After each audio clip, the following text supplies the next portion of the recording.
ரகசிய ஒற்றை நேர்கள் அனைவருக்கும் வணக்கம். சோனியாவோடு கை கொடுத்த முதல்வர் விஜய், சீமானுக்கு அடித்த ஜாக்பாட், இனி அரசியல் இப்படிதான் போகும். இது குறித்து தான் இந்த காணொலியில விரிவா பேச போறவாங்க. வீடியோக்குள்ள போகலாம்.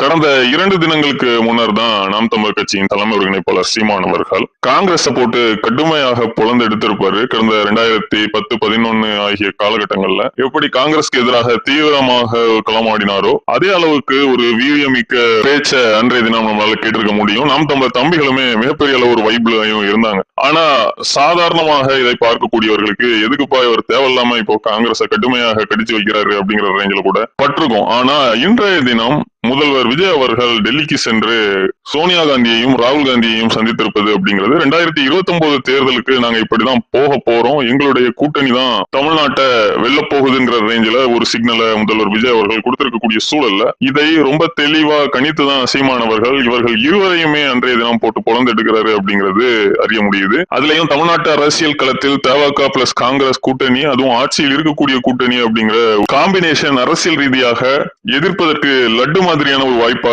சீமானுக்கு ஏற்படுத்தி இருக்கு அப்படின்னு தான் சொல்லணும். ஏன்னா சீமான் அவர்கள் காங்கிரஸ் எதிர்ப்புலதான் மிக தீவிரமாக தன்னுடைய அரசியல் பயணத்தை தொடங்கி இருந்தார். சீமான் அவர்களுடைய அந்த காங்கிரஸ் எதிர்ப்பு அப்படிங்கிறது அம்மையார் ஜெயலலிதா அவர்களுக்கு மிகப்பெரிய அளவு பயன்பெற்று இருந்துச்சு. ஆனா இப்போ நாம் தமிழர் கட்சி அப்படிங்கிற ஒரு வலிமையான கட்சி தமிழ்நாட்டு அரசியல் களத்தில் தமிழ் தேசிய அரசியலின் ஒரே முகமாக களமாடி கொண்டிருக்கக்கூடிய இந்த சூழல்ல விஜய் அவர்கள் காங்கிரசுடனான ஒரு கூட்டணி அப்படிங்கிறது நாம் தமிழர் கட்சியின் வளர்ச்சிக்கு ஒரு பெரிய பாசிட்டிவாக தான் பார்க்கப்படுது. நிச்சயமாக வரக்கூடிய நாட்கள்ல தீவிரமான சீமான் அவர்களுடைய காங்கிரஸ் மற்றும் தவக எதிர்ப்பு அப்படிங்கிறது சீமானுக்கு ஆதரவாக ஒரு மிகப்பெரிய கன்சல்டேஷனை கொண்டு வரும் அப்படிங்கிறது அரசியல் நோக்கர்களுடைய கூச்சா இருக்கு. ஏன்னா இப்படிப்பட்ட தவக காங்கிரஸ்க்கு எதிராக திமுக, அதிமுக, பாஜக ஆகிய 3 கட்சிகளும் இணைந்து ஒரு கூட்டணியையும் அமைக்கிறதுக்கான வாய்ப்பு இருக்கு அப்படின்ட்டு அரசியல் வல்லுநர்கள் சொல்லக்கூடிய சூழல்ல தமிழ்நாட்டுக்கு தேவையே இல்லாத இந்த தேசிய கட்சிகளை புறக்கணித்து சீமானுக்கு ஆதரவான ஒரு மாஸ் என்ன ஓட்டம் அப்படிங்கிறது 2029 நாடாளுமன்ற தேர்தலில் ஏற்படுவதற்கான வாய்ப்பு இப்பவே கண்கூட தெரியுது. நன்றி, வணக்கம்.